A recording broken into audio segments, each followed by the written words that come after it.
Good morning, good afternoon, good evening. कैसे हो आप सब? बढ़िया एकदम। तो चलिए, जहाँ से हमने छोड़ा था वहीं से स्टार्ट कर देते।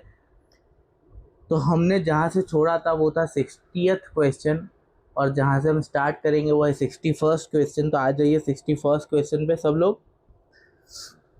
तो क्वेश्चन क्या कहता है, सुनिए।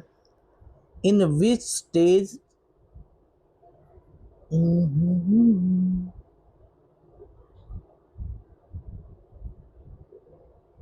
In which stage of trade cycle is business at a higher position with high demand? सी, आपने ट्रेड साइकिल और इकोनॉमिक साइकिल, उसको ट्रेड साइकिल को इकोनॉमिक साइकिल भी कहते हैं, तो आपने शायद देखा हो। मैं आपको थोड़ा सा उसका जो है ब्रीफिंग कर देता हूँ।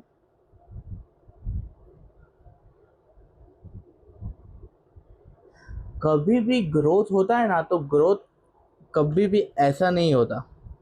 ग्रोथ हमेशा ऐसा ऐसा ऐसा होता है, ठीक है ना। अभी जब इस तरह से ग्रोथ हो रहा है, ठीक है,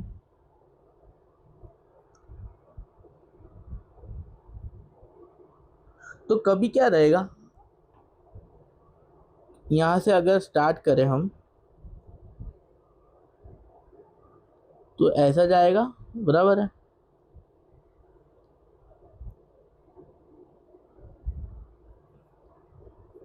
फिर ऐसा जाएगा, फिर वापस ऐसा जाएगा, फिर रिकवरी करेगा, ठीक है ना। तो यहाँ पर ये जो स्टेज आप देख रहे हो, ये वाला, तो ये क्या है, यहाँ पर ये जो है रिसेशन का पीरियड कहलाता है। समझे आप? ये जो होता है वो होता है रिसेशन। अभी ये ऊपर जा रहा है, बराबर। ये यहाँ पर ये वाला स्टेज, ये नॉर्मल ग्रोथ पीरियड है। मतलब इस तरह से नॉर्मल ग्रोथ होती रहती है, लेकिन पर्टिकुलरली इकोनॉमी में इस तरह से होता रहता है, ठीक है ना। तो जब यहाँ ये पोजीशन जो होती है, ये वाली, तो इसको बोलते हैं रिकवरी का स्टेज। क्या बोलते हैं इसको? इसको बोलते हैं स्टेज ऑफ रिकवरी। ओके। अब ये पॉइंट से जब यहाँ स्टार्ट होना शुरू होता है, तो इसको बोलते हैं हम लोग बूम। क्या बोलते हैं? इकोनॉमी के अंदर बूम आना, ठीक है ना। फिर वापस ये ऐसे ही चलता रहता है, और धीमे धीमे ये आगे इस तरह से बढ़ेगा, ठीक है ना। तो यहाँ पर ये जो लाइन दिख रही है आपको, इसके नीचे का जो रहेगा, बराबर है, इसको हम लोग क्या बोलेंगे? इसको हम बोलेंगे, ये वाला पीरियड बता दूं आपको, ये वाला जो पीरियड रहेगा, ये लाइन के नीचे वाला, उसको बोलेंगे हम लोग, क्या बोलेंगे? डिप्रेशन। इसको बोलेंगे डिप्रेशन। और ये लाइन के, सॉरी, ये लाइन के ऊपर जो दिख रहा है आपको, ये पोर्शन को हम लोग क्या बोलेंगे? इसको हम लोग बोलेंगे प्रॉस्पेरिटी। क्या बोलेंगे? प्रॉस्पेरिटी। अभी ये क्या कहना चाहता है, एक सवाल के अंदर देखते हैं हम लोग। In which stage of trade cycle is business at a higher position? ये जो दिख रही है, ये सारी के सारी हायर पोजीशन है, और यहाँ पर क्या रहता है, जनरली डिमांड हाई रहती है। डिमांड हाई रहती है, इसीलिए इकोनॉमी बूस्ट होती है, ठीक है ना, विद अ हाई डिमांड। तो यहाँ पर हमारा आंसर जो आने वाला है वो आने वाला है प्रॉस्पेरिटी। क्या आने वाला है? हमारा आंसर आने वाला है प्रॉस्पेरिटी। डिप्रेशन भी नहीं आएगा, मोबिलिटी भी नहीं आएगा, और पब्लिक सेक्टर, तो यहाँ पर ये दोनों तो रेलेवेंट ही नहीं है, ठीक है। Okay, done. रेलेवेंट नहीं है। चलिए आगे बढ़ते हैं नेक्स्ट क्वेश्चन के लिए। Which country is given as an example of a developing nation? See, यहाँ पर ना यूनाइटेड नेशंस जो रहता है अपना, यूएन जिसको आप बोलते हो, वो कंट्रीज़ को दो कैटेगरी में जनरली डिवाइड करता होता है। हम मोटा मोटी मैं आपको समझा देता हूँ, डेवलपिंग नेशन क्या होता है और डेवलप्ड नेशन क्या होता है। एक होता है डेवलप्ड और एक होता है डेवलपिंग, ठीक है। अब समझिएगा, जो डेवलप्ड होता है ना, गुजराती मीडियम के बच्चे इसको कह सकते हैं विकसित। क्या बोल सकते हैं? विकसित। और डेवलपिंग को बोल सकते हैं विकासशील। क्या बोलेंगे? विकासशील। तो यहाँ पर जो डेवलप्ड नेशन होते हैं, वो यूनाइटेड नेशन के अकॉर्डिंग उनका जो ह्यूमन डेवलपमेंट इंडेक्स होता है वो हाई होता है, ठीक है। और डेवलपिंग का जो होता है वो कंपेरेटिवली लेस होता है। Not that much that underdeveloped country has, but थोड़ा सा as compare to developed country, developing में ह्यूमन डेवलपमेंट इंडेक्स जो रहता है वो थोड़ा कम होता है। अब आप पूछोगे ह्यूमन डेवलपमेंट इंडेक्स क्या होता है सर? तो ये ना एक इंडेक्स है जिसमें जो पॉइंट्स यूनाइटेड नेशंस कंसिडर करता है वो होता है, जनरली आपको बता दूं, वैसे तो बहुत सारे पैरामीटर हैं, लेकिन जनरली ऊपर ऊपर आपको बताऊं तो लाइफ एक्सपेक्टेंसी आज अपने पढ़ा, बराबर है, जो आपके नए लास्ट लेक्चर था उसमें उसमें आपने पढ़ा life expectancy at a birth. जब इंसान का जन्म होता है बच्चे का, तभी हम कितना उसका लाइफ एक्सपेक्ट कर रहे हैं, वो एक रेशियो हो गया, वो कितना है उसके ऊपर भी डिपेंड करता है। लोगों की जो पर कैपिटा इनकम है, बराबर है, वो भी आपको बताया पर कैपिटा इनकम, उसके ऊपर भी डिपेंड करता है। मतलब यहाँ पर बहुत सारे ऐसे पैरामीटर्स है जो यूनाइटेड नेशंस कंसिडर करता है और उसके बेसिस पे कंट्रीज को डेवलप्ड और डेवलपिंग के अंदर कैटेगराइज करता है, ठीक है। सो ओवर हियर कुछ कुछ एग्जांपल्स आपको बता देता हूँ। जैसे आपको यू कैन से अमेरिका, अपना जापान हो गया, यूनाइटेड किंगडम हो गया, फ्रांस हो गया, जर्मनी हो गया, कनाडा हो गया। ये सारे जो नेशंस आते हैं वो डेवलप्ड के अंदर आते हैं, जो विकसित है, ठीक है ना। लेकिन डेवलपिंग के अंदर कौन से आते हैं? जैसे हमारा इंडिया हो गया, श्रीलंका हो गया, बांग्लादेश हो गया, पाकिस्तान हो गया, आपका जितने भी मतलब यू कैन से कजाकिस्तान हो गया, ये सारे जो नेशंस है वो डेवलपिंग के अंदर आते हैं। मतलब मोटा मोटी ऐसा समझ लीजिए, जनरली जो डेवलप नहीं आते वो डेवलपिंग में आते हैं, ठीक है ना। तो डेवलप्ड में कौन सा आते हैं? जिसका बहुत हाई पर कैपिटा इनकम है, जहाँ पर बहुत अच्छा ह्यूमन डेवलपमेंट इंडेक्स है। तो यहाँ पर बात की जाए तो अमेरिका तो डेवलप्ड नेशन है, तो ये तो आंसर नहीं आएगा। यहाँ पर हमें डेवलपिंग के बारे में पूछ रहा है, तो अमेरिका डेवलप्ड है तो वो नहीं आएगा। ब्रिटेन भी डेवलप्ड है, Britain is nothing but UK only. यहाँ पर आप ब्रिटेन की एक डेफिनेशन अलग है, उसमें अलग कंट्री शुमार होती है, यूके में अलग शुमार होती है, लेकिन आप ब्रिटेन मोटा मोटी समझ सकते हो ये यूके ही है, ठीक है ना। तो वो भी एक डेवलप्ड नेशन है, वो तो वो भी नहीं आने वाला आपका, ठीक है। आपका इंडिया हो गया, वो इंडिया एक डेवलपिंग नेशन है तो वो आ जाएगा, और जापान भी नहीं आने वाला क्योंकि ये भी डेवलप्ड कंट्री है। तो यहाँ पर इंडिया हमारा आंसर हो जाएगा, जो कि है अपना डेवलपिंग कंट्री, ठीक है। ओके, आगे बढ़ते हैं 63rd क्वेश्चन के ऊपर। अ टेक्निक ऑफ प्रोडक्शन, मतलब प्रोडक्शन की टेक्निक जो यूज़ करती है more units of capital than units of labour is called. See, generally कोई भी प्रोडक्ट बनाने के लिए अभी आप दो पैरामीटर ध्यान रखिए, एक कैपिटल लगता है और एक लगता है आपका लेबर, ठीक है ना। कैपिटल मीन्स आपका मशीनरी आ गया, मतलब टोटल आपका जो पैसा लगता है वो, और लेबर मीन्स आप जो लेबर डिप्लॉय करते हो वो इसके अंदर आ जाता है। तो दो चीज़ों की ज़रूरत पड़ती है। अब चलिए सोचते हैं हम लोग कि जहाँ पर ज़्यादा इन्वेस्टमेंट करना पड़ता है या ज़्यादा मशीनरी जहाँ पर इन्वॉल्व है, ठीक है ना, तो वो कैपिटल इंटेंसिव प्रोडक्ट हो जाता है। वहाँ पर लेबर यूज़ होता है लेकिन बहुत कम मात्रा में यूज़ होता है। और जहाँ पर लेबर बहुत ज़्यादा मात्रा में, जो प्रोडक्ट बनाने के लिए लेबर बहुत ज़्यादा मात्रा में लगता है और कैपिटल बहुत कम लगता है, उसे बोलते हैं हम लोग labour intensive product. For example, यहाँ पर हम, आपने पतंग देखी है ना, पतंग, जो पतंग बनती है वो मशीनरी से बनती है क्या? नहीं। वहाँ पर ज़्यादा पैसा लगता है क्या? मीन्स ज़्यादा इन्वेस्टमेंट लगता है क्या? नहीं। लेकिन ये पूरी पतंग बनाने में ये, सॉरी, ये लकड़ी से लेके ये पेपर कटिंग से लेके पूरा इसकी पूंछ लगाने तक ये सारा काम कौन करता है? ये सारा काम करता है लेबर। तो ये जो प्रोडक्ट है वो हो गया लेबर इंटेंसिव, बराबर। लेकिन कोई दूसरी प्रोडक्ट समझिए, फॉर एग्जांपल ये जो मैं टैबलेट यूज़ कर रहा हूँ, ओके, ये जो पैड मैं यूज़ कर रहा हूँ, वो पैड बनाने के लिए जनरली जो कंपनी है, फॉर एग्जांपल मेरा वन प्लस का टैब है, ठीक है ना, तो वन प्लस जो यूज़ करता है वो क्या यूज़ करता है? वन प्लस यूज़ करता है मशीनरी। यहाँ पर लेबर का जो कहते हैं ना इंटरवेंशन बहुत कम होता है, यहाँ पर बहुत कम लेबर की ज़रूरत पड़ती है, तो यहाँ पर मशीनरी से ज़्यादा होता है। तो ये हो जाएगा अपना कैपिटल इंटेंसिव, यहाँ पर इन्वेस्टमेंट बहुत ज़्यादा लगता है in the form of machinery.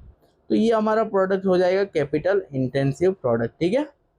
तो मोटा मोटी आप समझ सकते हो, डिपेंडिंग अपॉन अ प्रोडक्ट कि कौन सा प्रोडक्ट है उससे हम डिसाइड करने वाले। अब यहाँ पर क्या क्वेश्चन कह रहा है कि जो चीज़ के प्रोडक्शन के लिए हमें कैपिटल ज़्यादा चाहिए और लेबर कम लगता है, उसे हम कौन सा प्रोडक्ट बोलते हैं? Capital intensive product. डन। तो यहाँ पर लेबर इंटेंसिव हमारा आंसर नहीं होने वाला, हाँ कैपिटल इंटेंसिव हो जाएगा। और ये दोनों जो है वो रेलेवेंट नहीं है ऑप्शंस, बराबर। तो हमारा जो आंसर है वो कैपिटल इंटेंसिव हो जाने वाला है, ठीक है। इन अ पब्लिक सेक्टर, अब पब्लिक सेक्टर आ गया तो तुम्हें पहले पब्लिक सेक्टर समझाना मेरी जिम्मेदारी है, ठीक है। तो पब्लिक सेक्टर के बारे में जानते हैं, पब्लिक सेक्टर क्या चीज़ है, समझिए। इधर दो चीज़ें देखेंगे, एक हम देखेंगे ओनरशिप और एक देखेंगे एडमिनिस्ट्रेशन। तो जिस भी कंपनी का या जिस भी ऑर्गेनाइजेशन का ओनरशिप और एडमिनिस्ट्रेशन दोनों के दोनों किसके पास है? दोनों के दोनों गवर्नमेंट के पास है, ठीक है ना। दोनों के दोनों किसके पास है? गवर्नमेंट के पास। तो वो क्या हो जाएगा? वो हो जाएगा पब्लिक सेक्टर। अब सर आप बोलोगे कि पब्लिक सेक्टर नाम कहाँ से आया? समझिए, गवर्नमेंट किसके लिए काम करती है? गवर्नमेंट काम करती है किसके लिए? For public, okay. सो यहीं से नाम आया पब्लिक सेक्टर यूनिट्स। अब आगे बढ़ते हैं, देखते हैं क्या सवाल किया गया है। पब्लिक सेक्टर तो आप सबको समझ में आ गया, ओनरशिप या तो एडमिनिस्ट्रेशन अगर गवर्नमेंट कर रहा है। यहाँ पर ओनरशिप जनरली गवर्नमेंट कंपनी से होती है ना, उसमें 51% और मोर 51% और मोर की जो ऑनरशिप है अगर वो गवर्नमेंट की है तो वो पब्लिक सेक्टर अंडरटेकिंग कहलाया जाएगा, PSU, ठीक है ना।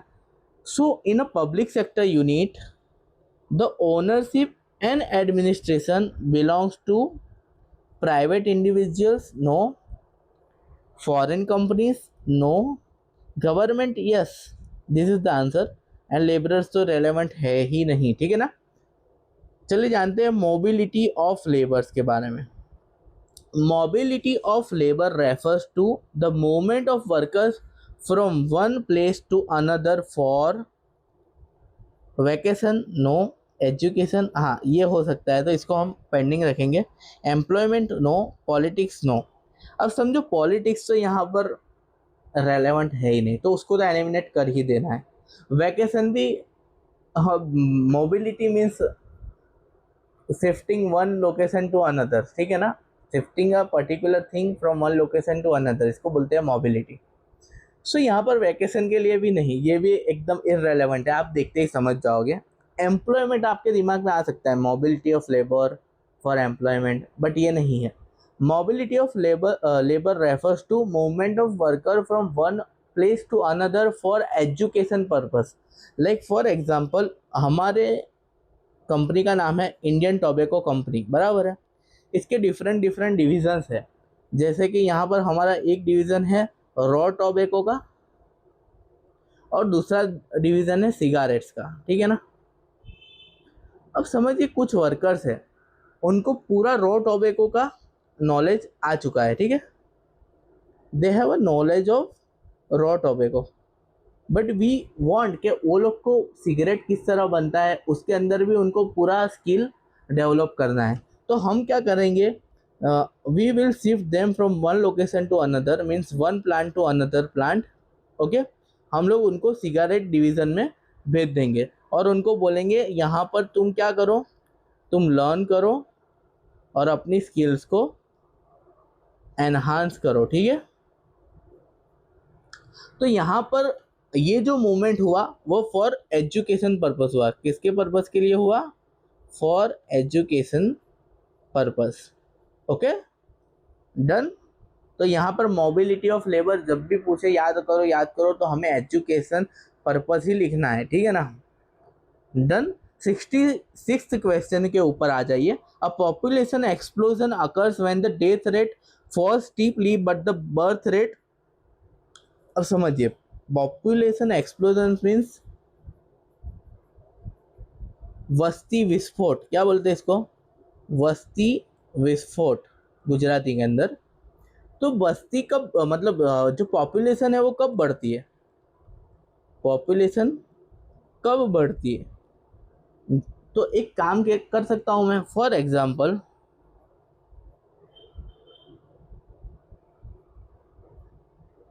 समझिए, ये जो बर्थ है, ये जो ग्राफ है, ये जो आपको वायलेट कलर में दिख रहा है वो है हमारा बर्थ का, ठीक है ना। और ये जो ग्राफ है हमारा,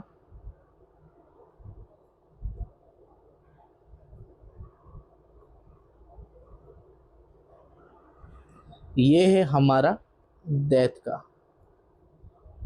तो आप देख सकते हो ये जो पूरा गैप दिख रहा है,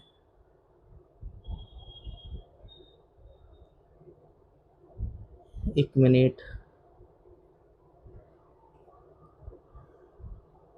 ये जो पूरा गैप आपको दिख रहा है वो गैप दिख रहा है कि बर्थ ज़्यादा हो रहे और डेथ कम है। तो यहाँ पर ये जो गैप है वो पॉपुलेशन का ग्रोथ है। क्या है? पॉपुलेशन का ग्रोथ, यानी इतने पोर्शन से यहाँ पर हमारा पॉपुलेशन बढ़ेगा। समझ लीजिए, फॉर एन एग्जांपल, आज हमारा population at a point of time 1 lakh people है, ठीक है ना। 1 लाख का पॉपुलेशन है। अब यहाँ पर ड्यूरिंग द ईयर हमारा 30,000 लोगों का, मतलब 30,000 बच्चों का जन्म होता है, ठीक है। 30,000 बच्चों का न्यू बर्थ होता है, समझो ना। और जो बूढ़े मर जाते हैं वो डेथ होती है टोटल 10,000। समझ रहे हो आप? तो यहाँ पर हमारा पॉपुलेशन टोटल हो जाएगा 1,20,000। अब 1 लाख था, जो 1 लाख था वो 1,20,000 हो चुका है। तो हमारा जो पॉपुलेशन है वो कितने से बढ़ गया है? 20,000। क्यों? क्योंकि बर्थ जिस रेट से बढ़ रहा है उतने रेट से डेथ नहीं हो पा रही है। That's why the population increases, it is called population explosion, ठीक है ना। यानी यहाँ पर डेथ तो हो रही है लेकिन उतने शार्पली, मतलब उतने रेट से नहीं हो रही जितने रेट से बर्थ हो रहे हैं। मतलब समझो, किसी ना किसी पॉइंट ऑफ टाइम पे किसी ना किसी की डेथ तो होगी ना। किसी भी कंट्री में, किसी भी सिटी में, कहीं भी जाओ आप, तो न्यू बॉर्न बेबीज भी आएंगे लेकिन वहाँ पर डेथ भी तो होने ही वाली है ना। लेकिन डेथ होगी ना वो कमती है as compare to new birth, ठीक है ना। तो यहाँ पर हमारा जो आंसर है, क्या लिखा हुआ है, पहले क्वेश्चन फिर से पढ़ लेते एक बार। The population explosion occurs when the death rate falls steeply. मतलब डेथ रेट, समझ रहे हो, डेथ रेट फॉल हुआ steeply, but the birth rate also fall steeply. No, remains the same. No, remains the same means इतना का इतना ही birth रहेगा। फॉर एग्जाम्पल मैं आपको बता दूं, ये बर्थ इतना हो रहा है, इतना का इतना ही रहेगा। नहीं, ये तो नहीं हो रहा, और फॉल भी नहीं हो रहा क्योंकि ये तो बढ़ रहा है ना, ठीक है। So the it falls but falls at a slower rate, means जितना बर्थ रेट मतलब गिरना चाहिए उतना गिरता नहीं, ये बढ़ रहा है लेकिन विथ मोर इंक्रीज्ड वैल्यू ये बढ़ रहा है, ठीक है ना। तो ये आंसर हमारा हो जाएगा। स्टॉप्स कंप्लीटली तो होने ही वाला नहीं है, क्योंकि कभी ये हो सकता है बर्थ कभी बंद ही हो जाए, नहीं, न्यू बॉर्न बेबीज आते रहेंगे, ठीक है ना। तो यहाँ पर हमारा जो आंसर होगा वो होगा falls at a slower rate, means जिस रेट से डेथ फॉल कर रहा है उतने रेट से हमारा बर्थ फॉल नहीं कर रहा, ठीक है ना। ये जो मैंने समझाया वो बढ़ती के लिए समझाया। फॉर एग्जाम्पल कोई कंट्रीज के अंदर, सिमिलर हम एग्जाम्पल लेते हैं, किसी कंट्री के अंदर ये जो बर्थ है ना, ये बर्थ है, ठीक है ना, और ये जो है ना हमारा डेथ है। अब सर आप बोलोगे सर कभी भी बर्थ रेट तो बढ़ता ही है, कभी कम हुआ ही नहीं है। नहीं, होता है। यूरोपियन कंट्रीज के अंदर लोग ना माइग्रेट ज़्यादा कर देते हैं।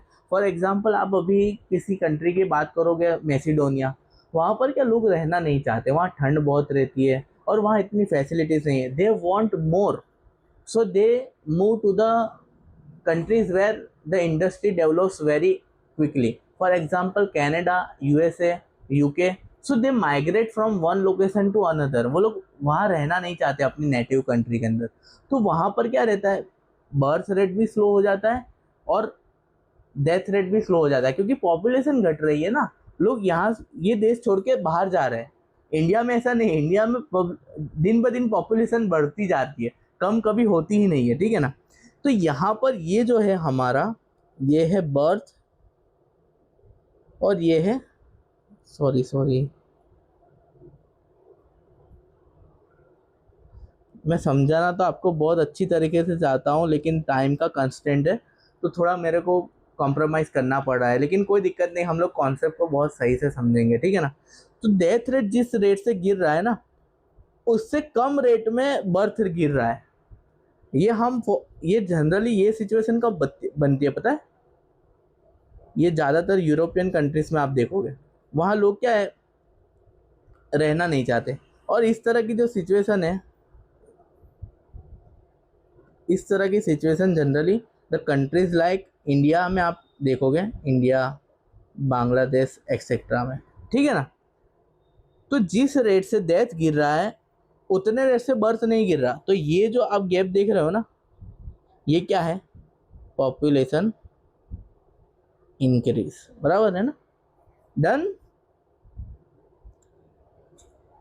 67वें क्वेश्चन के ऊपर आ जाइए। ये जो है अब कहाँ रखेंगे, ठीक है अभी यहाँ रख देते हैं। Done.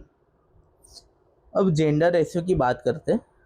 Refers to the number of females per 1000 mail आएगा यहाँ पर।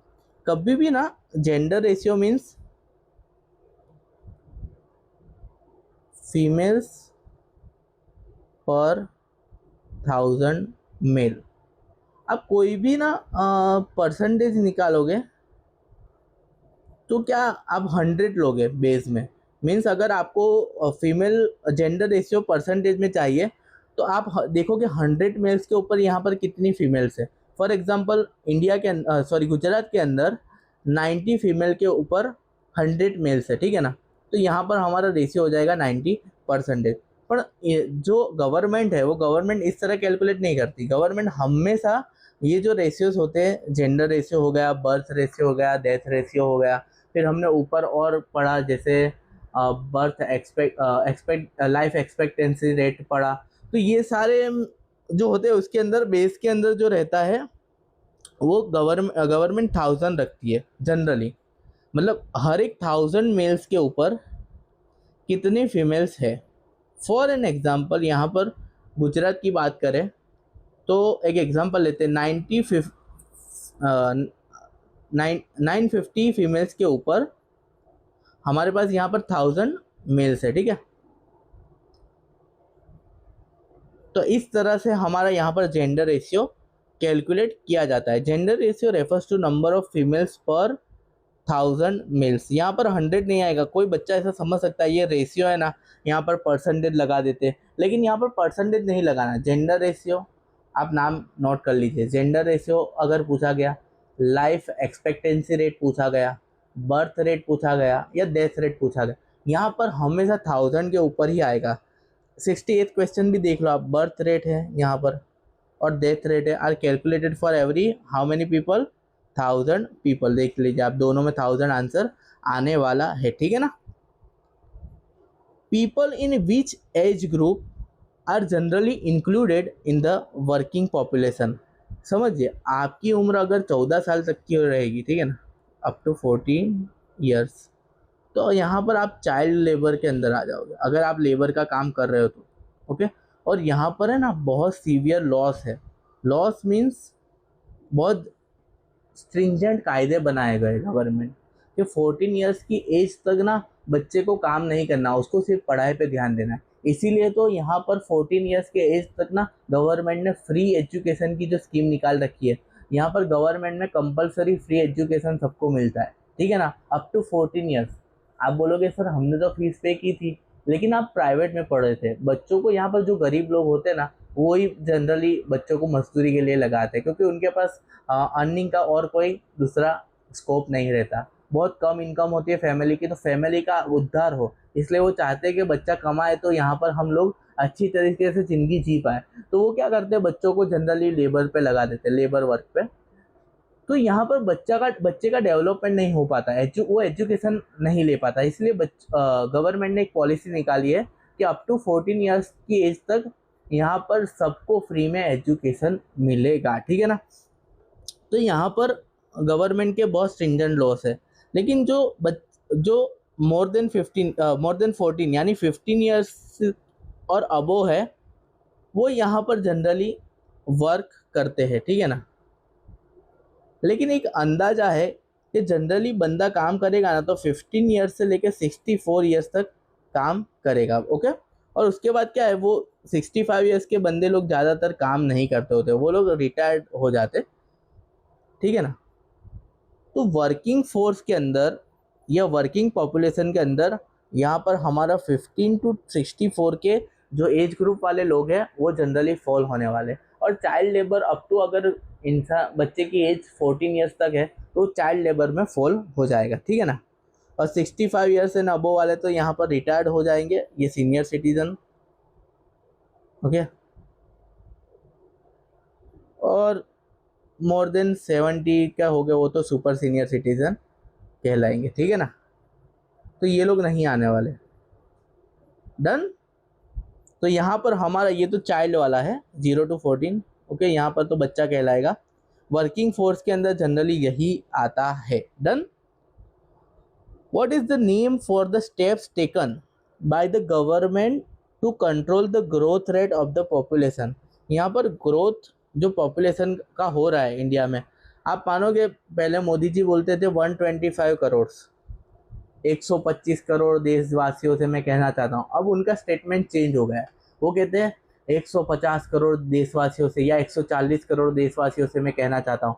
मतलब ये जो 140 करोड़ हो चुका है, वो तुम मानोगे नहीं, लास्ट 5 to 10 ईयर्स के अंदर मोर देन 25 करोड़ का ग्रोथ हो चुका है पॉपुलेशन के अंदर। वो बहुत ज़्यादा है।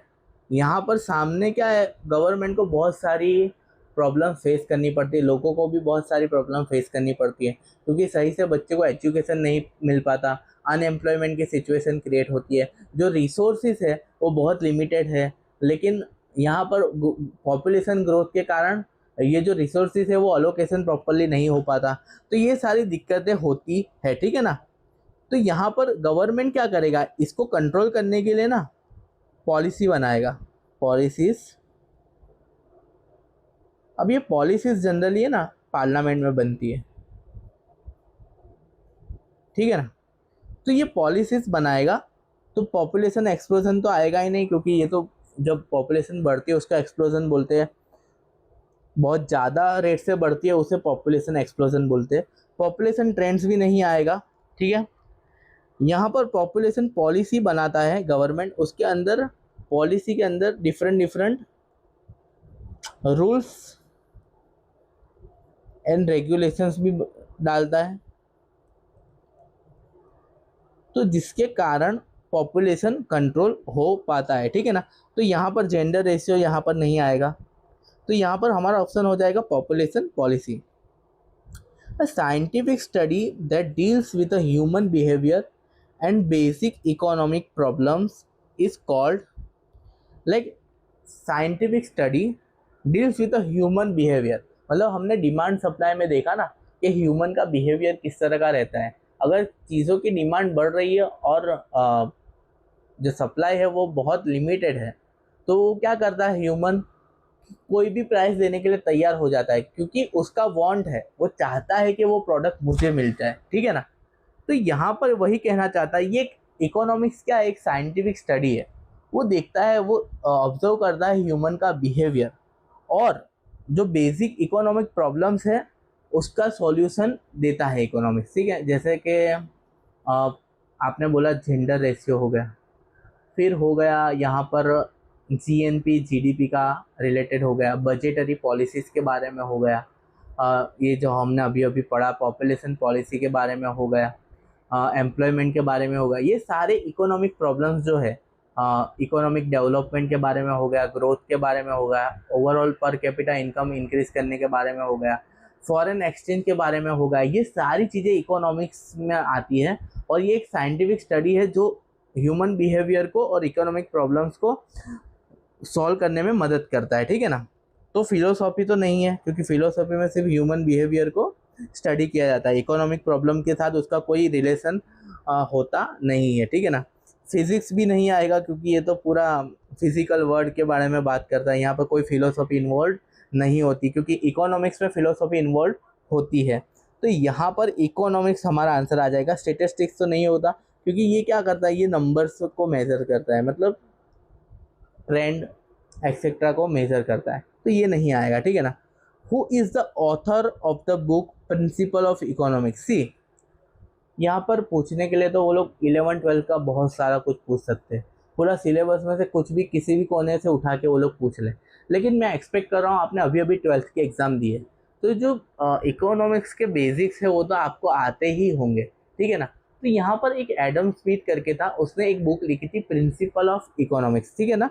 तो यहाँ पर आपका आंसर एडम स्मिथ हो जाने वाला है। अब मैं आपको यहाँ पर सजेशन देता हूँ, आप क्या करना ना, एक सजेशन मेरा नोट कर लीजिए,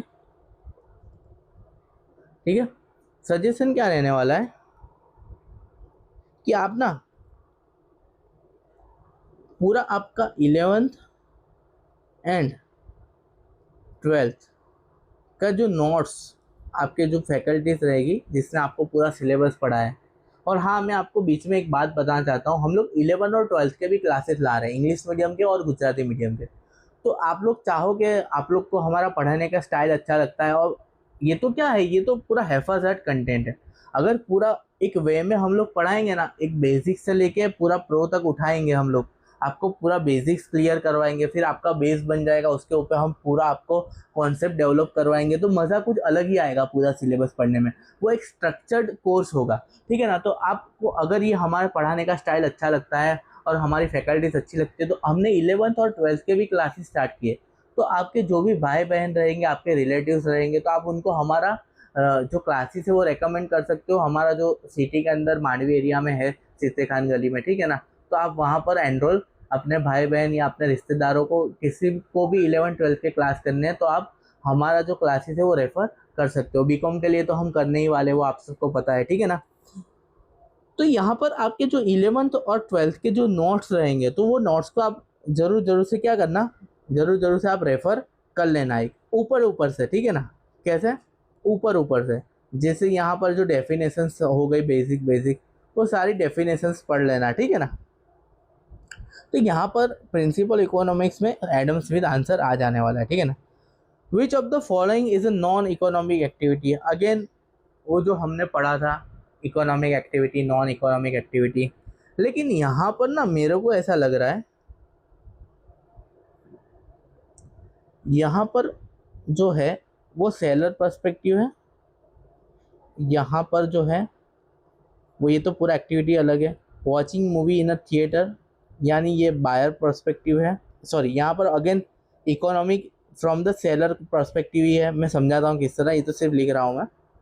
gate employed in a school to teach, ये भी क्या है, ये तो जनरली आपको पता चल जाएगा ये एक इकोनॉमिक एक्टिविटी, क्योंकि यहाँ पर जो स्कूल का टीचर अपॉइंट होगा उसको यहाँ पर फीस या एक सैलरी मिलने वाली है, ठीक है ना। ये तो आइडेंटिफाइबल है। अब ये दो पॉइंट्स में समझा दूँ। ईटिंग इन अ रेस्टोरेंट, आप रेस्टोरेंट में ईट करने जाओगे, बराबर है, तो आपको एक पैसा देना पड़ेगा, ठीक है ना। तो वो जो सेलर है, रेस्टोरेंट चलाने वाला, बराबर है, उसके लिए तो ये क्या होगा, इकोनॉमिक एक्टिविटी हो गई ना, क्योंकि वहाँ से वो पैसे कमा रहा है, ठीक है ना। और यहाँ पर जो थिएटर वाला है, जहाँ पर आप मूवी वॉच करने गए हो, वो थिएटर वाले के लिए क्या हो गया, एक इकोनॉमिक एक्टिविटी हो जाएगा, ठीक है ना। लेकिन एक टीचर है जो टीचिंग हिज ओन चाइल्ड, मतलब अपने ही बच्चे को मैं पढ़ाऊँ, फॉर एग्जाम्पल मेरा तो बच्चा है नहीं अभी, लेकिन जब फ्यूचर में होगा, जब मैं उसको खुद ही पढ़ाऊँगा तो मैं उसके बाद से फ़ीस लूँगा, बराबर है। मेरी वाइफ को बोलूँगा कि ये तेरा भी बच्चा है तो तू मेरे को फ़ीस दे, ऐसा नहीं होता। मैं उसको मुफ्त में पढ़ाऊँगा। यहाँ पर मेरा इंटेंशन पैसा कमाना नहीं है। My intention is not to earn money और not to earn profit. My intention is simpler that my son should develop his concept, so वो आगे अच्छी पढ़ाई कर पाए, ठीक है ना। सो मेरा इंटेंशन यहाँ पर क्या रहेगा, इकोनॉमिक नहीं रहेगा, नॉन इकोनॉमिक है, ठीक है ना। तो यहाँ पर ये बहुत रेलेवेंट आंसर लग रहा है। तो ये वाला जो है हमारा आंसर हो जाने वाला है, ठीक है ना। Who defined economics as a scarcity science. तो यहाँ पर ये अगेन मैंने आपको जिस तरह बोला, 11th-12th में आपने जो पढ़ा है उसके जो बेसिक नोट्स है वो आप एक बार गो थ्रू कर लेना, ठीक है ना। तो यहाँ पर रॉबिन्स है वो हमारा आंसर हो जाने वाला है, क्योंकि ये स्कैरसिटी साइंस का जो डेफिनेशन दिया है वो हमें किसने दिया है, रॉबिन्स ने दिया है, ठीक है ना। What does the term value mean in economics. यहाँ पर वैल्यू इकोनॉमिक्स में जब भी आए ना, तो मैंने समझाया था आपको, समथिंग इन एक्सचेंज, समझाया था ना, समथिंग इन एक्सचेंज। तो यहाँ पर जो ना आपको क्या ध्यान रखना है, यहाँ पर वैल्यू, सी वैल्यू मीन्स क्या, आप उससे क्या क्या कितना इस्तेमाल कर सकते हो। फॉर एग्जांपल मेरे पास एक ब्राउज़र पड़ा हुआ है, ये तो ये ब्राउज़र का मैं क्या इस्तेमाल कर सकता हूँ, वो भी एक वैल्यू ही है मेरे लिए, क्योंकि मैंने एक वैल्यू पे की है, उसके सामने मेरे को कुछ वैल्यू मिल रही है। लेकिन जब इकोनॉमिक्स की बात करेंगे ना, तो यहाँ पर value means simple, nothing but the exchange. Means for example आप मेरे पास टीचिंग लेना है और मैंने बोला कि मैं आपको टीचिंग सर्विस दूंगा। अब आप बोलोगे सर आप फीस लोगे मेरे साथ, मैंने बोला ठीक है, तो आप मेरे को फीस दे देना। लेकिन बच्चा बोलता है फीस नहीं सर, मैं आपके यहाँ जॉब करूँगा, आपकी एडमिन टीम के अंदर मैंने सुना है जॉब खाली है, तो मैं आपको जॉब करूँगा आपके यहाँ, उसके अगेंस्ट में आप मुझे पढ़ा देना। मैंने बोला ठीक है। तो यहाँ पर पैसों का मामला तो आया ही नहीं, लेकिन मैंने एक्सचेंज में क्या दिया, मेरे को एक वैल्यू मिली, मीन्स मेरे को सर्विस मिली बच्चे की, बच्चा मेरे एडमिन ऑफिस में काम करेगा, लेकिन उसके सामने मैंने क्या दिया, टीचिंग दी, बराबर है। तो यहाँ पर समथिंग इन रिटर्न जो होता है वैल्यू, एक्सचेंज में जो दिया वो हमारा वैल्यू हो जाएगा इकोनॉमिक्स के अंदर, बराबर। तो यहाँ पर हमारा आंसर जो हो जाएगा वो हो जाएगा एक्सचेंज। यूजफुलनेस नहीं होगा, मॉनेटरी नहीं था, जैसे मैंने एग्जांपल दिया, मैंने बच्चे की सर्विस ली एडमिन ऑफिस में और उसको सामने मैंने टीचिंग सर्विस दी, तो यहाँ पर ये मॉनेटरी तो नहीं है और प्राइस भी नहीं होने वाला है। तो value means nothing but something in exchange. अपनों ने अभी पढ़ा था थोड़ी देर पहले, आपको पता होगा, तो एक मिनट बता दूं आपको मैं।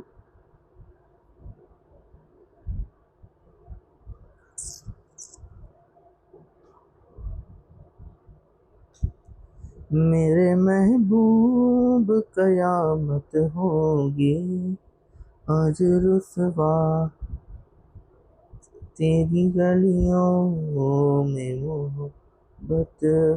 चलो अभी वो मिल नहीं रहा है, ठीक है ना, लेकिन आप समझ सकते हो something in exchange. Done, okay, चलिए आगे बढ़ते हैं। 76th क्वेश्चन के ऊपर आ जाइए। Wide spread disappointment in the economy में create buying opportunities for investor during a, see जब क्या होगा, अब समझिए, हाँ सॉरी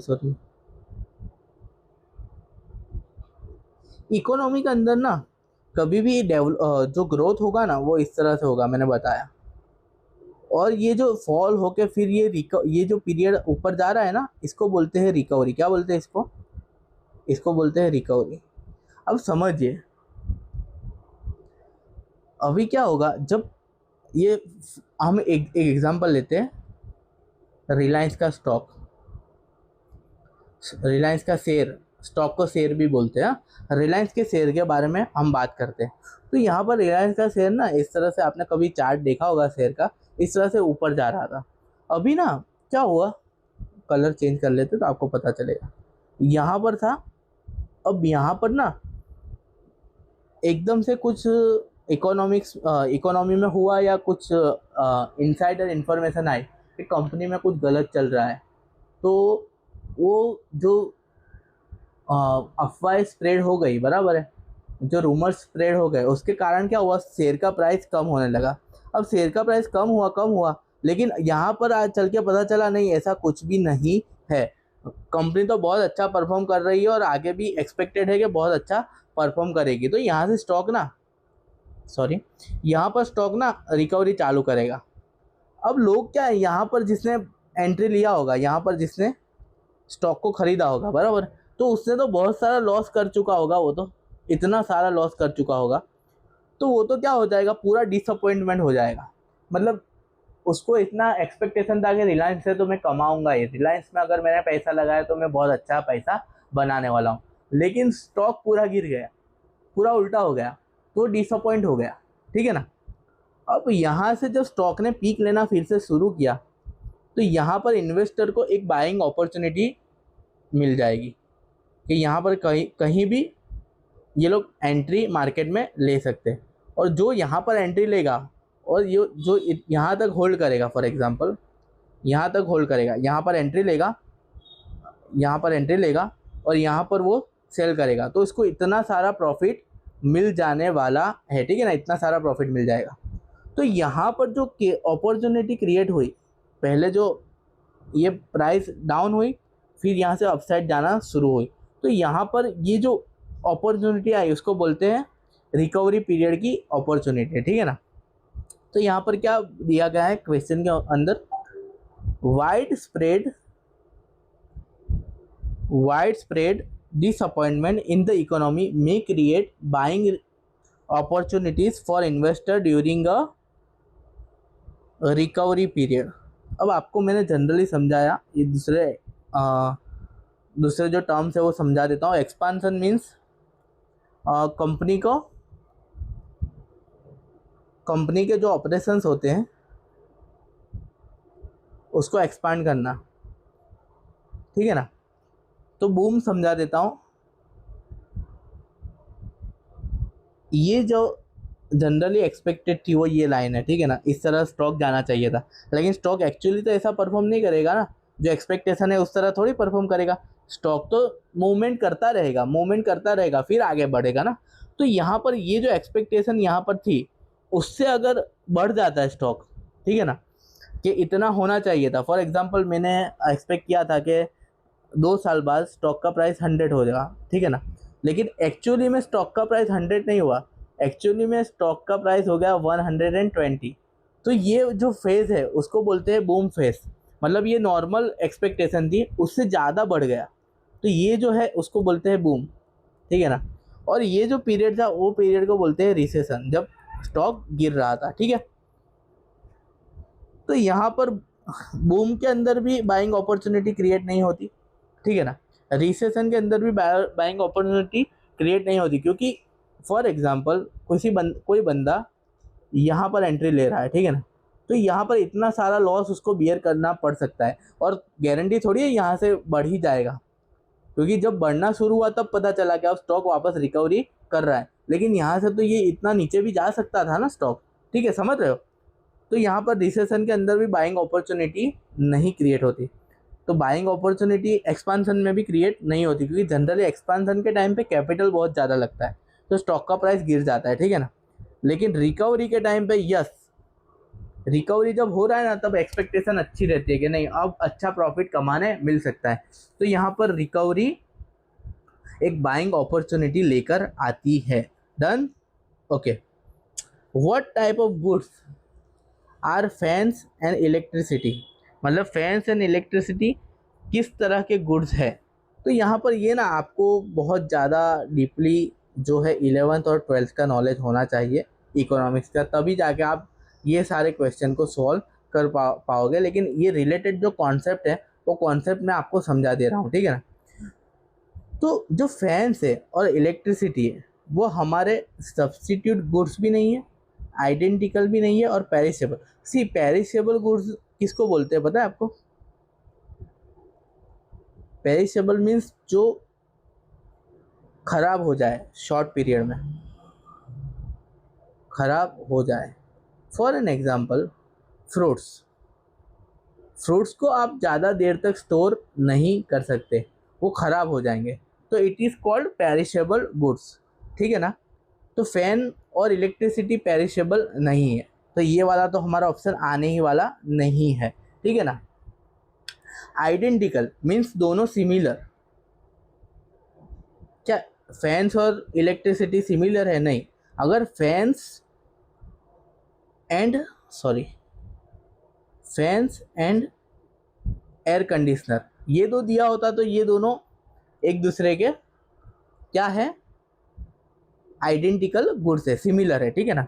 सब्स्टिट्यूट गुड्स मतलब फैन के बदले क्या इलेक्ट्रिसिटी काम आ सकती है? अकेली इलेक्ट्रिसिटी भी आपकी कोई काम की नहीं और अकेला फैन भी काम का नहीं। फैन में अगर इलेक्ट्रिसिटी जाएगी फिर ही फैन काम करेगा, ठीक है ना। मतलब दोनों का होना बहुत आवश्यक है, यहाँ पर बहुत ज़रूरी है।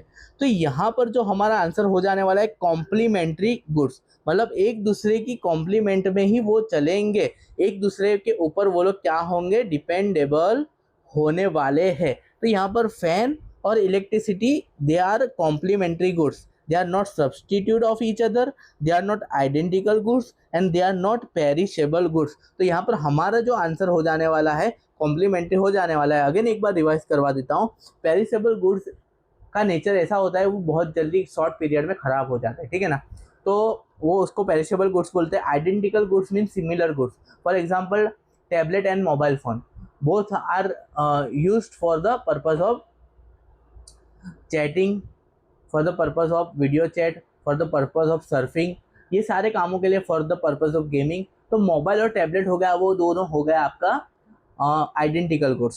सब्स्टिट्यूट गुड्स यानी हमारे एग्जांपल में फैंस और एयर कंडीशनर ये दोनों सब्स्टिट्यूट, या तो आप फैन चला लो तो भी आपको ठंडी मिलेगी, या तो आप एसी चला लो, दो में से एक चलाओ आपको अच्छे से ठंडक मिलने वाली है, ठीक है ना। सब्स्टिट्यूट गुड्स मतलब एक दूसरे के सब्स्टिट्यूट होना। फॉर एग्जाम्पल सिमिलरली हम फैंस और एसी का एग्जाम्पल लेते हैं, फैन नहीं होगा एसी लगा दो तो एक दूसरे से सब्स्टिट्यूट कर सकते हैं, तो वो होगा सब्स्टिट्यूट गुड्स। यहाँ पर फैन और इलेक्ट्रिसिटी क्या हो गया? कॉम्प्लीमेंट्री गुड्स होने वाला है, यानी फैन के बिना इलेक्ट्रिसिटी कोई काम की नहीं और इलेक्ट्रिसिटी के बिना फैन कोई काम का रहने वाला नहीं है, ठीक है ना। 78th क्वेश्चन के ऊपर आ जाओ। To which types of goods does the law of demand not apply? तो यहाँ पर लॉ ऑफ डिमांड के ना कुछ आपको प्री कंडीशंस दी गई है, बराबर है। प्री कंडीशंस भी कह सकते हो या अजम्पशंस भी कह सकते हो। तो वो अजम्पशंस के अंदर आपको गिवन गुड्स नाम का एक गुड्स होता है वो दिए गए हैं, जहाँ पर एक मिनट आपको हो तो बता ही दूँ इसके अंदर।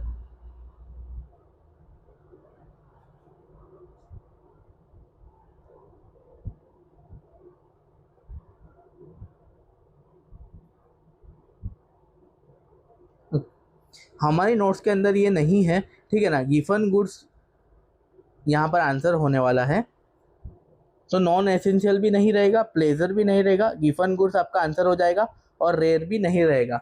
मतलब जो लॉ ऑफ डिमांड है, लॉ ऑफ डिमांड में ये जो अजम्पशंस दिए गए उसके अंदर गिवन गुड्स को एक्सक्लूड किया गया है, मतलब इसके ऊपर लॉ ऑफ डिमांड नहीं लगता है, ठीक है ना। Done. In which direction does the demand curve shift when demand decreases? मतलब जब डिमांड कम होती है ना तो डिमांड कर्व जो हमारा रहता है, डिमांड कर्व आपको बताया था मैंने, वो किस डायरेक्शन में मूव होता है। तो यहाँ पर मैं आपको बता दूं,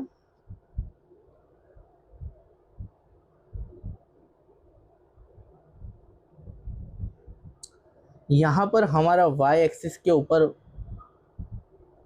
प्राइस आ जाएगा और यहाँ पर x एक्सिस के ऊपर डिमांड आ जाने वाला है। मैंने बोला ना डिमांड और प्राइस के बीच में एडवर्स रिलेशनशिप है और सप्लाई और प्राइस के बीच में डायरेक्ट रिलेशनशिप है। मतलब प्राइस बढ़ेगा तो सप्लाई बढ़ता है और सप्लाई डिमांड बढ़ता है तो प्राइस घटता है, ठीक है ना।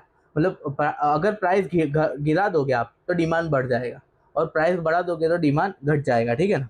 ये इसका रिलेशनशिप मैंने आपको बताया। अब डिमांड कर्व जनरली इस तरह से होता है, ओके। जिस तरह से प्राइस बढ़ता है, अगर प्राइस ज़्यादा है तो उस गुड्स की डिमांड कम रहती है, ठीक है ना। जैसे जैसे प्राइस कम होता है वैसे वैसे उसकी डिमांड बढ़ती जाती है, ठीक है ना। देखिए यहाँ पर डिमांड हाईएस्ट है, अगर प्राइस लोवेस्ट है तो डिमांड एकदम हाईएस्ट रहने वाली है, ठीक है ना। तो ये डिमांड कर्व है। अब यहाँ पर क्या पूछा गया है हमें, in which direction does the demand curve shift when demand decreases. तो डिमांड जब डिक्रीज होगी, ठीक है ना, प्राइस सेम रहेगा, डिमांड डिक्रीज होगी, तो यहाँ पर फॉर एग्जांपल डिमांड डिक्रीज हो गया,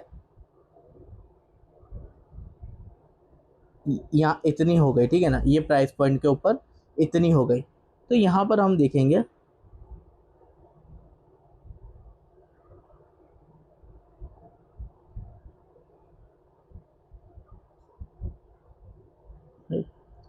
सिमिलरली जो इतनी डिमांड थी यहाँ पर ये पॉइंट के ऊपर, सॉरी, वो घट के इतनी हो गई, यहाँ होनी चाहिए थी वो इतनी हो गई, ठीक है ना। तो यहाँ पर नया और ये प्राइस सिमिलर ही रहेगी, तो यहाँ पर हमारा ये पॉइंट हो जाएगा, ठीक है। और ये जो डिमांड थी यहाँ पर वो इतनी हो जाएगी, ओ सॉरी, प्राइस इतनी ही रहेगी, ठीक है ना। तो ये यहाँ पर पॉइंट हमारा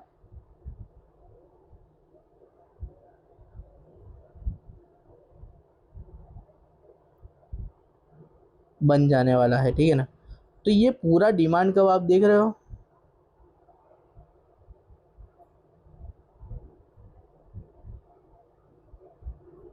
पूरा डिमांड कर्व जो है वो लेफ्ट साइड के ऊपर शिफ्ट हो गया है, लेफ्ट साइड पे दिख रहे हो, ये पूरा लेफ्ट साइड पे शिफ्ट हो गया है। अगर डिमांड कम रहती है और प्राइस सिमिलर रहते तो यहाँ पर हमारा पूरा डिमांड कर्व लेफ्ट साइड पे आ जाता है। तो देखते हैं आंसर में, ये हमारा लेफ्ट आंसर हो जाएगा, राइट नहीं आएगा, अप नहीं आएगा, डाउन नहीं आने वाला है, तो हमारा आंसर लेफ्ट हो जाने वाला है, ठीक है ना।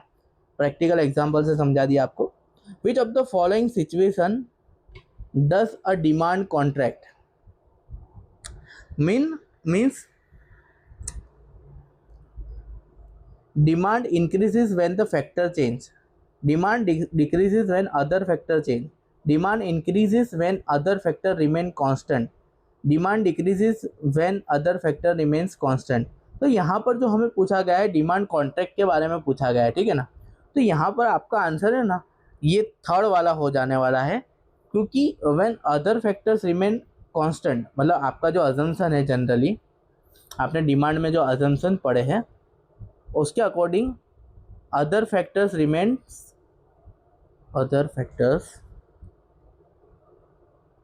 Remains constant, okay.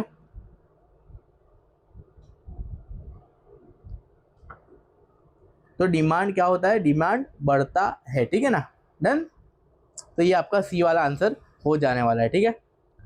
What is the change in supply caused by price stimulus called, change in supply, okay, supply में change caused by price stimulus. तो यहाँ पर जब प्राइस में स्टिम्युलस होगा तो यहाँ पर आपका जो सप्लाई है वो क्या करेगा, सप्लाई जो है एक्सपांसन के दिशा में आएगा, एक्सपांसन कॉन्ट्रैक्शन होगा, ठीक है ना। ये सारे जो कॉन्सेप्ट ना 11-12 में आपने पढ़े हुए, तो यहाँ पर मैं इतना फोकस नहीं करूँगा, मैं थोड़ा मूव ऑन करता चलूँगा, ठीक है ना। तो यहाँ पर आपका जो एक्सपांसन कॉन्ट्रैक्शन है वो जवाब आ जाने वाला है, इंक्रीज डिक्रीज सप्लाई नहीं आएगा, कॉन्ट्रैक्शन ऑफ सप्लाई भी नहीं आएगा और एक्सपांसन ऑफ सप्लाई भी नहीं आएगा, यहाँ पर एक्सपांसन कॉन्ट्रैक्शन जवाब आने वाला है, ठीक है ना। When does the supply curve not shift, supply curve कब शिफ्ट नहीं करता? तो समझिए, जब आंसर हम ऑप्शंस पढ़ते हैं उसके अकॉर्डिंगली मैं आपको आंसर बताता हूँ, ठीक है ना। व्हेन द प्राइस चेंजेस, मतलब जब प्राइस चेंज होता है तब, तो इसको हम होल्ड पे रखते हैं अभी, ठीक है। When the production cost increases, तो प्रोडक्शन कर्व, जब प्रोडक्शन कॉस्ट बढ़ती है तब भी हमारा जो सप्लाई कर्व रहता है ना, सप्लाई सिमिलर ही रहता है, सिर्फ कॉस्ट बढ़ती है, कॉस्ट बढ़ती है अकॉर्डिंगली जो हमारा सप्लाई जो पैटर्न रहता है, बराबर है। सप्लाई पैटर्न मार्केट फोर्सेस पे डिपेंड करता है, मार्केट में क्या प्राइजेस पे सेल हो रहा है, ना कि कॉस्ट। तो बराबर, कॉस्ट से उसका कोई लेना देना नहीं है। When the government policy changes, तो भी हमारा जो सप्लाई कर्व है वो शिफ्ट नहीं होता, वो सिमिलर डायरेक्शन में मूव ऑन करता रहता है। When there is a change in technology, फिर भी हमारा जो डिमांड सप्लाई कर्व है वो शिफ्ट नहीं होता। शिफ्ट कब होता है? जब प्राइस के अंदर चेंज आता है, क्योंकि हाँ आप देखते हो हमारे एक्स एक्सिस पे और वाई एक्सिस पे, एक्स एक्सिस पे हम सप्लाई रखते हैं और वाई एक्सिस पे हम क्या रखते हैं? प्राइस जनरली रखते हैं। जब प्राइस के अंदर चेंजेस आता है, ठीक है ना, तो जो हमारा सप्लाई कर्व होता है वो फिर शिफ्ट होता है, ऊपर नीचे होता है, ठीक है ना। ये डिफरेंट डिफरेंट पोजीशन पे डिफरेंट डिफरेंट स्टाइल्स रहती है। तो ये हमारा आंसर हो जाएगा, क्या हो जाएगा? When the price changes. Okay, done. Okay, moving further, what is the slope of supply line? Supply line का स्लोप कैसा होता है? तो जनरली आप देखोगे ना, ऊपर से जो नीचे स्लोप आता है ना उसको नेगेटिव बोलते हैं, और जो नीचे से ऊपर जाता है ना उसको पॉजिटिव बोलते हैं। हमारा सप्लाई का कर्व क्या कैसा रहता है? जनरली नीचे से ऊपर रहता है। जिस जिस तरह से प्राइस बढ़ती जाती है उस तरह से हमारा जो सप्लाई है वो बढ़ता जाता है, ठीक है ना। इस तरह से रहता है। मैं बता दूं आपको, एक मिनट देखिए, तो नीचे से ऊपर मूव हो रहा है तो इसको बोलते हैं positive, okay, left to right, और इसको बोलते हैं नेगेटिव, ठीक है ना। ये ऊपर से नीचे आ रहा है, ठीक है ना। तो यहाँ पर हमारा जो आंसर हो जाएगा, क्या हो जाएगा? हमारा आंसर यहाँ पर पॉजिटिव हो जाने वाला है, ठीक है ना। आगे बढ़ते, what are the resources that can be replace in the short run called? मतलब कौन से रिसोर्सेज ऐसे हैं जो शॉर्ट रन के अंदर, एक मिनट,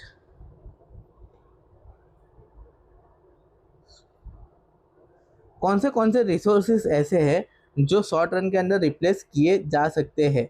तो यहाँ पर देखिए आपका क्या क्या रहता है। एक रहता है, दो तरह की कॉस्ट होती है, total cost is equals to fix cost plus variable cost. अब फिक्स कॉस्ट क्या होती है पता है आपको? फिक्स कॉस्ट मीन्स आपका जनरली ये कॉस्ट, अगर आप जीरो प्रोडक्शन भी करोगे ना फिर भी ये होगा ही होगा। लेकिन वेरिएबल कॉस्ट कैसा कॉस्ट है पता है? जिस जिस तरह से आप प्रोडक्शन करोगे, अगर 1 यूनिट का प्रोडक्शन करोगे तो उतना कॉस्ट आएगा, 2 यूनिट का प्रोडक्शन करोगे तो 2 यूनिट जितना प्रोडक्शन कॉस्ट आने वाला है, ठीक है ना। इसको बोलते हैं वेरिएबल कॉस्ट। फॉर एग्जांपल, हमारे यहाँ पर आपका जो लाइट बिल आता है, इलेक्ट्रिसिटी बिल भी हम उसको बोलते हैं, वो क्या है? वो एक फिक्स कॉस्ट है। आप प्रोडक्शन करो या ना करो, लाइट बिल तो आना ही आना है, ठीक है ना। तो उसको आप चेंज नहीं कर सकते। लेकिन वेरिएबल कॉस्ट एक ऐसी चीज़ है ना, जो फॉर एग्जांपल रॉ मटेरियल, अगर आपने एक यूनिट प्रोडक्ट बनाया तो आपका इतना ही रॉ मटेरियल यूज़ होगा, एक यूनिट जितना। अगर 2 यूनिट बनाया, 2 यूनिट जितना ही रॉ मटेरियल आपका यूज़ होने वाला है। यहाँ पर लाइट बिल हो गया, लेबर हो गया, वो सारे फिक्स कॉस्ट रहते हैं, ठीक है ना, जो सैलरीड पे होते हैं। तो यहाँ पर आप देखिए, what are the resources that can be replace in the short run called, मतलब फिक्स रिसोर्सेज को आप रिप्लेस नहीं कर सकते। आपका जो इलेक्ट्रिसिटी मीटर है वो आप उसको चेंज कर सकते हो, नहीं कर सकते। लेकिन आपका जो रॉ मटेरियल है, तो आप रॉ मटेरियल डिफरेंट टाइप्स का खरीद सकते हो। तो यहाँ पर वेरिएबल रिसोर्सेज है ना, वो चेंज कर सकते हैं शॉर्ट रन के अंदर। यानी फिक्स रिसोर्सेज ऑलवेज ऑलवेज आप कह सकते हो लॉन्ग रन के लिए होते हैं, ठीक है ना, और ये जो वेरिएबल होते हैं वो शॉर्ट रन के लिए होते हैं, ठीक है ना। तो इसको शॉर्ट रन में चेंज किया जा सकता है, ठीक है, लॉन्ग टर्म रिसोर्सेज नहीं, मॉडर्न रिसोर्सेज नहीं। तो यहाँ पर हमारा जो आंसर है वो वेरिएबल रिसोर्सेज हो जाने वाला है, चेक कर लो, ठीक है ना, वेरिएबल रिसोर्सेज। डन।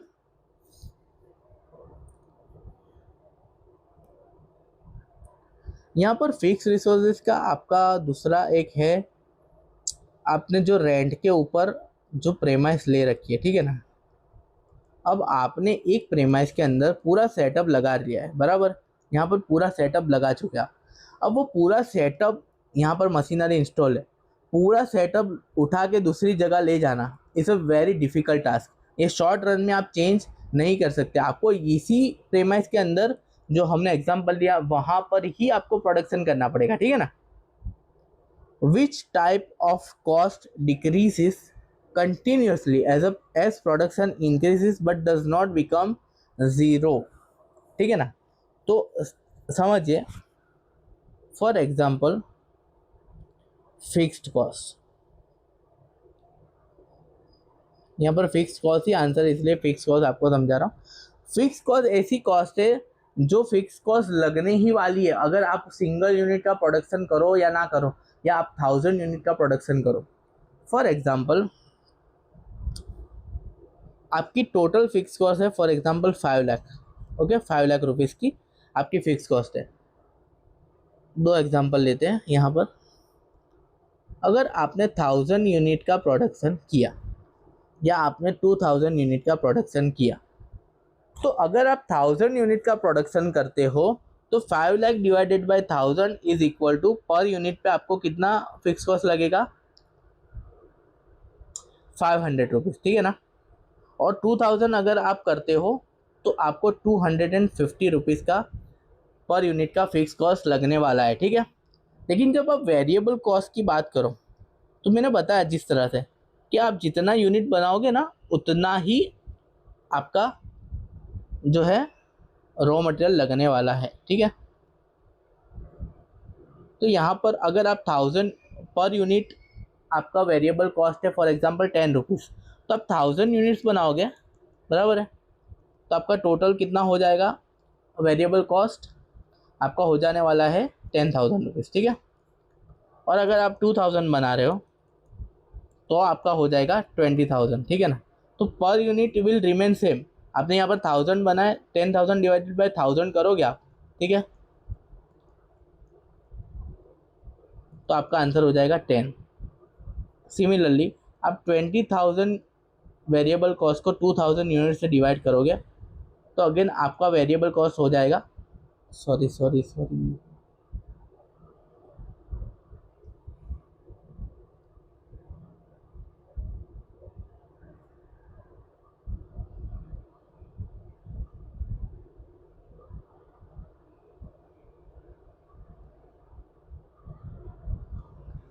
आपका हो जाएगा 10 रुपीज़ ओनली, ठीक है ना।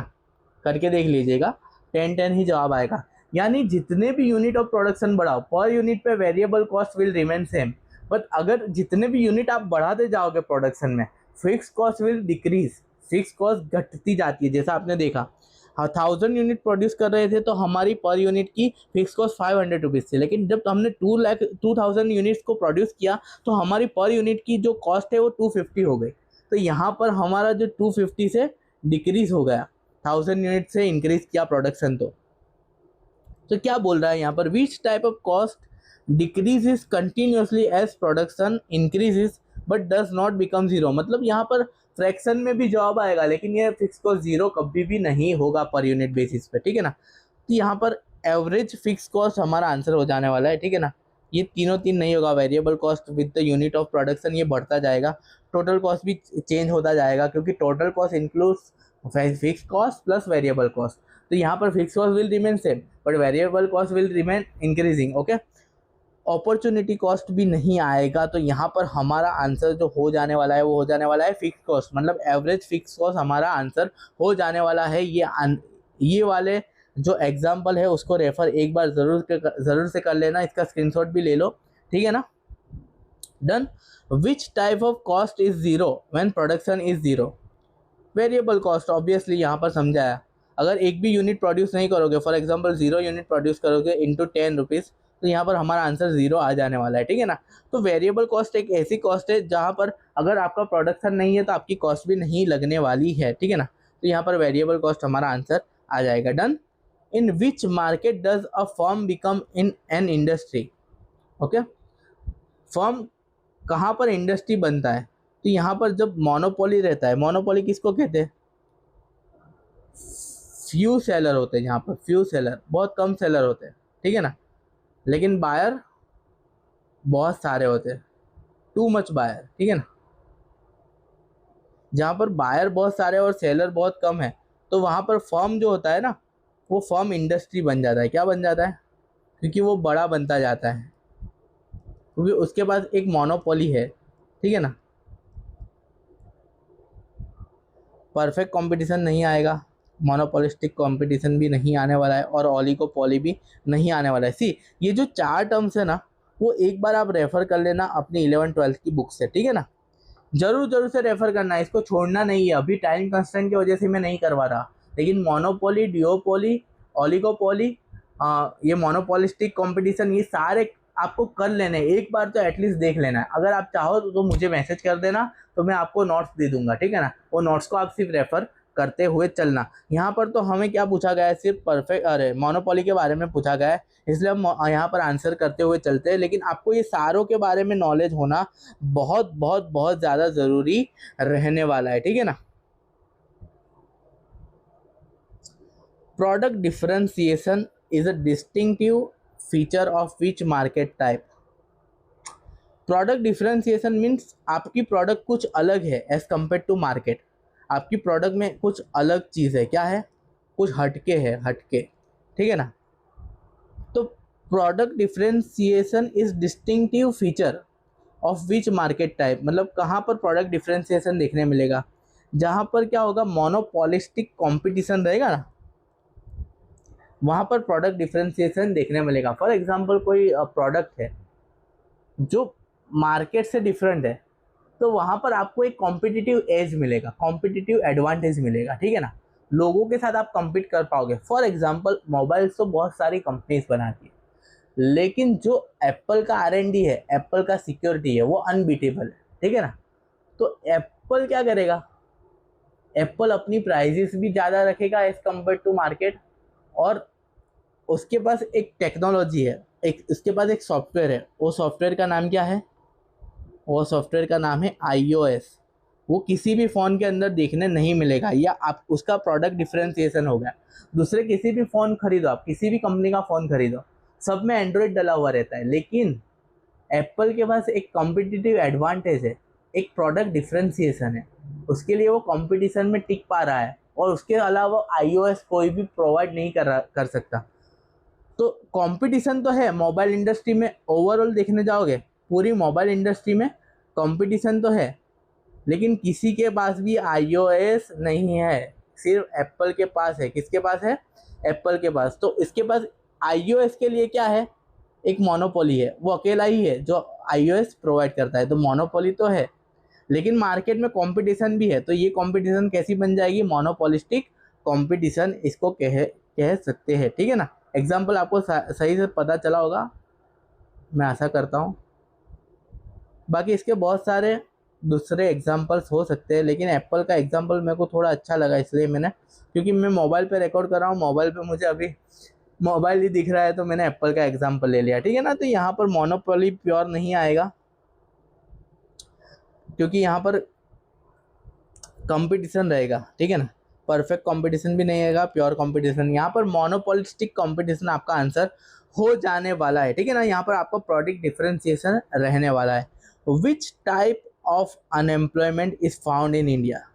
इंडिया में किस तरह का अनएम्प्लॉयमेंट फाउंड, यानी ये जो है ना टाइप्स ऑफ अनएम्प्लॉयमेंट, वो भी आपको एक बार रेफर कर लेना है, ठीक है ना। 11-12 की जो आपकी नोट्स होगी ना, उसको एक बार आपको रेफ़र कर लेना है, तो आपको पता चल जाएगा कि कितने कितने टाइप्स के अनएम्प्लॉयमेंट होते हैं। मैं चाहता तो आपको समझा दे सकता था, लेकिन मेरे को नहीं लग रहा कि इसके अंदर से ज़्यादा क्वेश्चन एक्सपेक्टेड है। फिर भी एक बार आप ये सारे के सारे जो अनएम्प्लॉयमेंट के टाइप्स है वो एक बार रेफ़र कर लेना, ठीक है ना। Cyclical, structural, absolute, relative. तो यहाँ पर जो इंडिया में ना स्ट्रक्चरल अनएम्प्लॉयमेंट देखने को मिलता है, अगर आप इसको नहीं पढ़ते ना तो आपको पता ही नहीं चलता। तो इसको पढ़ना बहुत ज़रूरी है। ये एमसीक्यू पढ़ते तो उसी को ही पता चलेगा जो ये एमसीक्यू पढ़ा हुआ रहेगा। तो यहाँ पर आपका आंसर स्ट्रक्चरल अनएम्प्लॉयमेंट रहने वाला है, ठीक है ना। A kinked demand curve is possible in which market? Kinked demand curve means, मैं आपको बता देता हूँ, एक मिनट।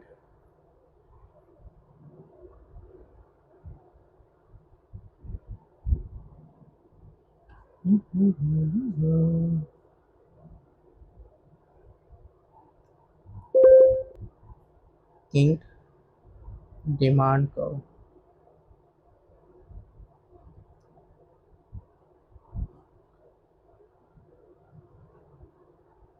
आप देख सकते हो डिमांड कर्व किस तरह से एकदम स्लाइटली थोड़ा सा तुरंत ही नीचे आ रहा है, देख रहे हो, बहुत स्टीपली नीचे आ रहा है, ठीक है ना।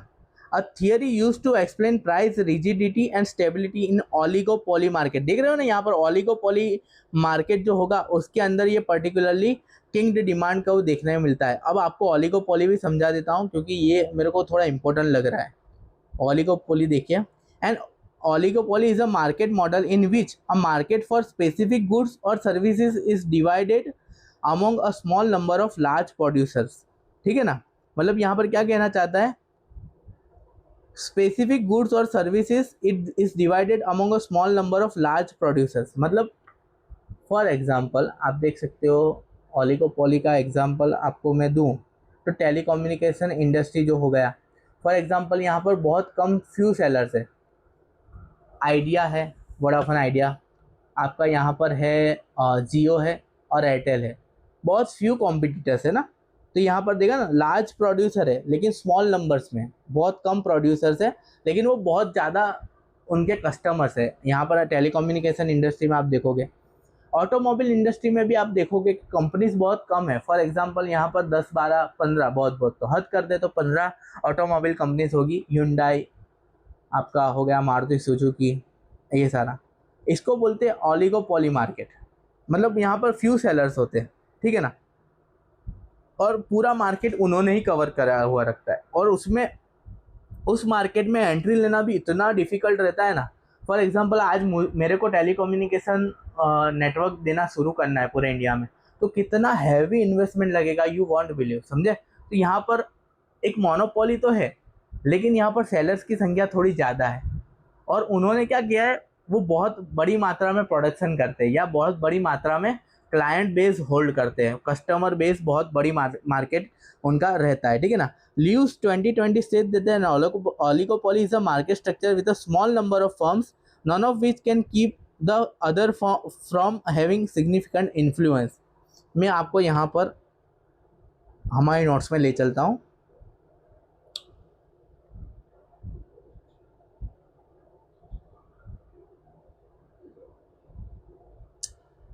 यहाँ पर ऐसा ऐसा रहता है, सॉरी,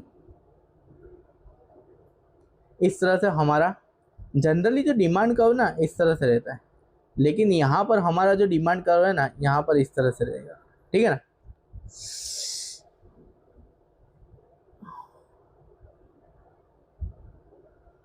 जिस जिस तरह से प्राइसेस कम हो गए, डिमांड उतनी तरह से नहीं बढ़ेगा। फॉर एग्जांपल जितने भी यहाँ पर मोबाइल नेटवर्क्स है, बराबर है, मोबाइल नेटवर्क्स, फॉर एग्जांपल यहाँ पर आउट ऑफ 150 करोड़ का पॉपुलेशन 100 करोड़ के पास सिम कार्ड है, ठीक है, और उसमें से 80 करोड़ तो रिचार्ज करवा ही रहे रेगुलरली, 20 करोड़ से ऐसे जो रिचार्ज नहीं करवा रहे।